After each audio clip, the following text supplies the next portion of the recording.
Welcome back, everybody. We're diving into Everybody Loves Raymond today. Oh, a classic. A show that, it really hit a nerve back in the day, and people are still talking about it. Still holds up. It does. And we've got a ton of stuff to dig into, articles, interviews, even some critical analyses. Wow. Go deep. That's the idea, to really get why this seemingly, simple sitcom about a sports writer and his family became such a phenomenon. Yeah, because on the surface, it doesn't scream groundbreaking, right? Right. It's a classic family sitcom dealing with everyday stuff. But there's something about how they do it, the way those family relationships play out that just works.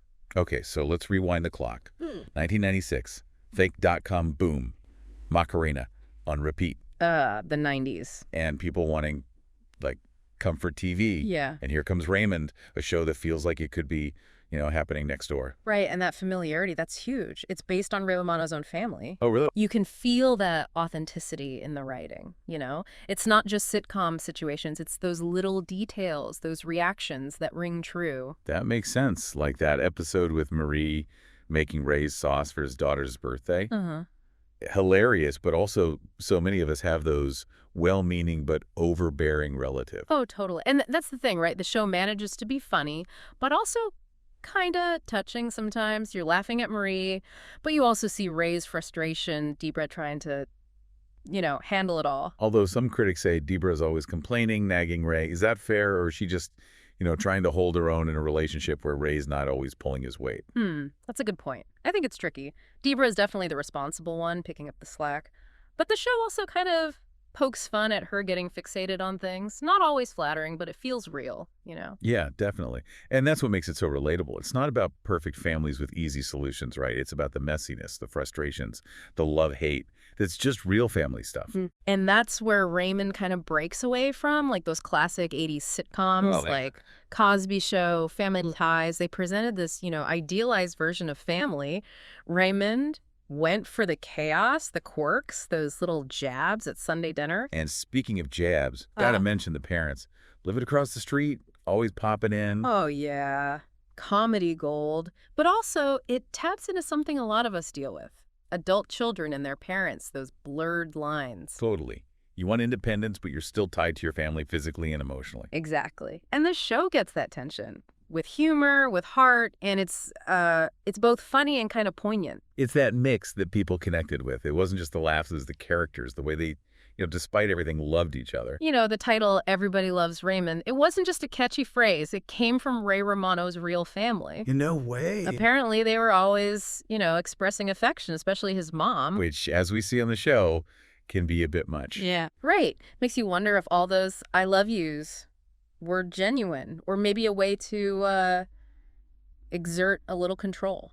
That's a really interesting thought. I mean, the show leaves it open, doesn't it? Adds another layer to these characters. They're already so well developed. Exactly. And that's what makes Raymond more than just a sitcom. It's about human nature, about those complicated, messy, but ultimately beautiful parts of family. And that's why it's still relevant today, decades later. Those basic struggles, they're universal, timeless. So we've talked about the realism, the characters, the humor, and heart. But how did Raymond actually change things? What came after it, and can we see its influence on TV today? Well, there's The King of Queens, just a year later. Similar vibe, working class couple, eccentric family. But Raymond's impact is bigger than just copycats. It really opened the door for a whole bunch of sitcoms that embraced that realism, weren't afraid to show the not-so-perfect side of family. Modern Family, The Middle, those kinds of shows. Exactly. They took that Raymond formula, relatable characters, everyday problems, and made it work for a new generation. And what's interesting is even with different families, different situations, they share that same DNA. Finding humor in the ordinary, the ups and downs of family life. And that's Everybody Loves Raymond's real legacy, I think. So funny, relatable, influential. But what about the downsides? No show's perfect, right? Yeah. Were there criticisms of Raymond? Did anything not age well? Well, one thing that comes up is the gender roles. Ray's often the bumbling husband. Debra handles the house, the kids. It reflects the times, but people today might find that a bit off. Yeah, it's interesting. They wanted realism, but that same realism might now be seen as, problematic. What do you think? It's a valid point. Looking back, it definitely shows some outdated ideas about gender. But The show did give Debra a voice. She wasn't just a silent housewife. She called Ray out, fought for what she needed, and often won. Like that episode where Ray forgets their anniversary and tries to make up for it at the last minute. It's funny, but it also shows the show acknowledged, the unfair stuff women deal with in relationships. Exactly. Even within those traditional roles, there was nuance, there was complexity.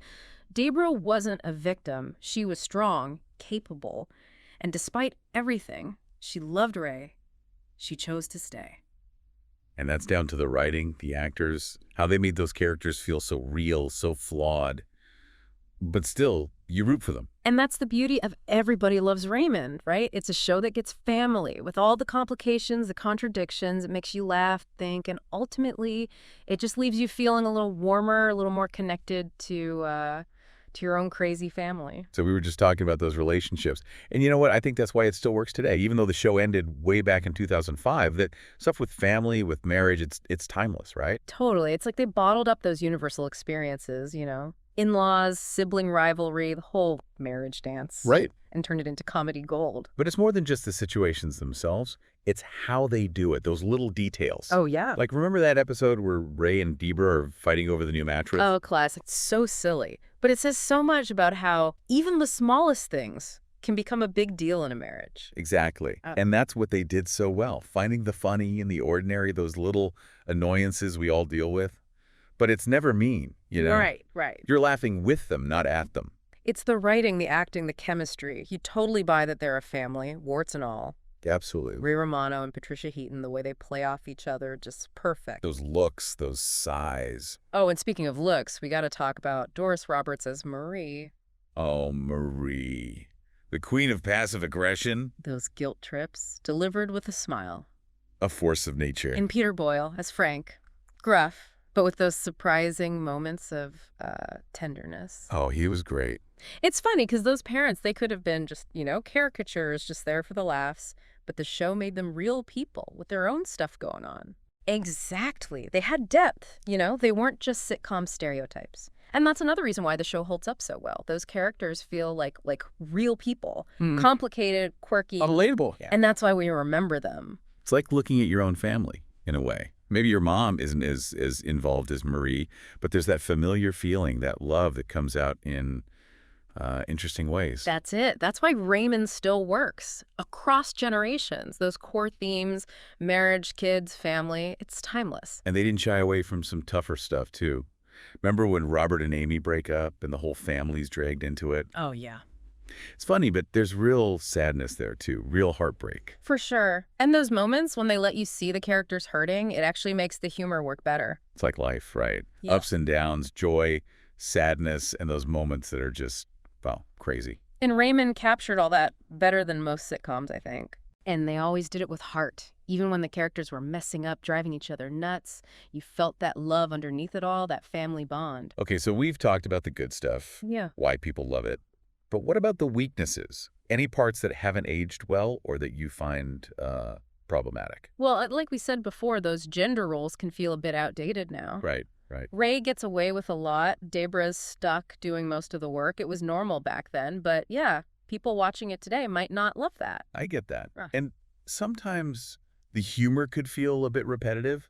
Ray messes up, Debra's mad, and Marie jumps in. The formula, yeah. And it works, don't get me wrong, because the actors are so good.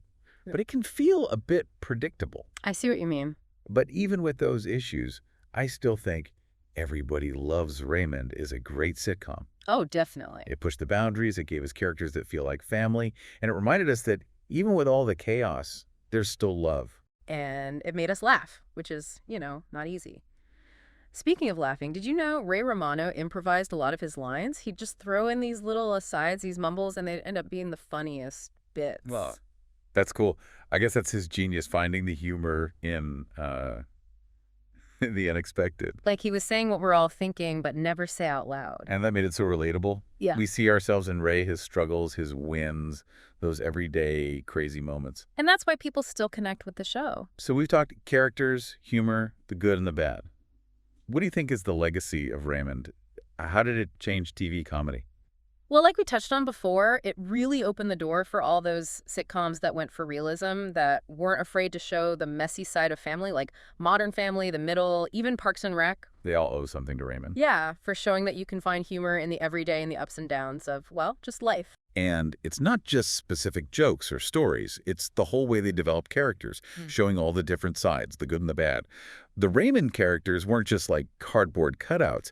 They felt like real people who messed up, were vulnerable, and even, grew sometimes. Yeah, yeah. And I think that's the lasting impact of Raymond. It raised the bar for writing. It showed that people wanted stories that felt real, and it proved that you can be funny and heartwarming at the same time, that laughter and tears can, go together. And it's funny, thinking about it now, it's not just TV. Raymond started conversations about family, about marriage, about all those close relationships that, shape our lives. That's a good point. It wasn't just entertainment, it was like a cultural moment. It gave us a way to talk about those universal things, those good and bad parts of being human, of being part of a family.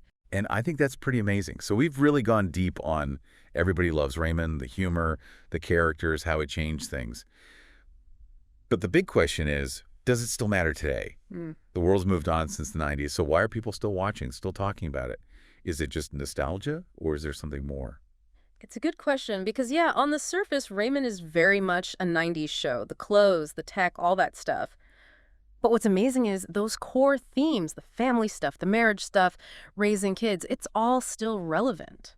It's funny, when I watched it again recently, some of the jokes about dial-up internet answering machines that felt, well, old. But the conflicts between Ray and Debra, Marie getting involved, that could be happening today. Right. That's what Raymond does so well. It gets at those universal truths about family, the stuff that never changes no matter what, annoying relatives, partners who push your buttons, feeling like you're arguing with your parents all over again. Yeah. And I think that's why new people are still discovering the show. Even if you didn't grow up with it, you get those dynamics, those struggles with communication, with boundaries, figuring out your place in a family. Makes sense. And what's interesting is even though society's different now, those basic challenges of family, they're still there. Work-life balance, raising kids in this crazy world, trying to be yourself while still being connected to the people you love. It's true. And, even with all the technology, those family group texts can feel just as nuts as a Barone family dinner. Oh, totally. But there's something kind of comforting about it too, right? Knowing that no matter how much changes, those basic human experiences, those ups and downs of family, we're all in it together. And Raymond lets us laugh about it, reminds us we're not alone. Yeah, I like that. It's like the show says, hey, family life is messy, it's not perfect, and that's okay. In fact, it's those imperfections, those little quirks that make our families special. Exactly. Yeah. Speaking of special, did you know the show almost didn't happen? CBS didn't want the pilot at first, thought it was too focused on Italian-American families, too niche. Wow, really? Yeah. Luckily, they changed their minds. That's wild. Yeah. Makes you think about how many great shows almost never get made, right? Mhm. And it says something about Raymond, that it broke through, that it showed a story about a, seemingly regular family could connect with everyone. And that's the real legacy, I think. Everybody Loves Raymond wasn't just entertainment. It changed what a sitcom could be. It showed that humor can be found in the everyday, that relatable characters can be just as interesting as, the bigger-than-life ones, and that even the most challenging families can be full of love and laughter. It's like it gives permission to see the good in the ordinary stuff, to Yeah. appreciate those small moments, those shared experiences that make a life familiar. And in a world that feels, well, pretty crazy sometimes, that message is really important. It is. So as we wrap up our deep dive into Everybody Loves Raymond, I hope you've, gained a new appreciation for this show that keeps making people laugh and think all these years later. It's a good one. It really is. It reminds us that family, even with all the craziness, is a gift. It's a source of love and support that, well, that's something we all need. Couldn't agree more. So go rewatch those episodes, share them with someone who hasn't seen them, and remember to, appreciate your own family with all the good and the bad and everything in between. Great advice. Thanks for joining us on this deep dive.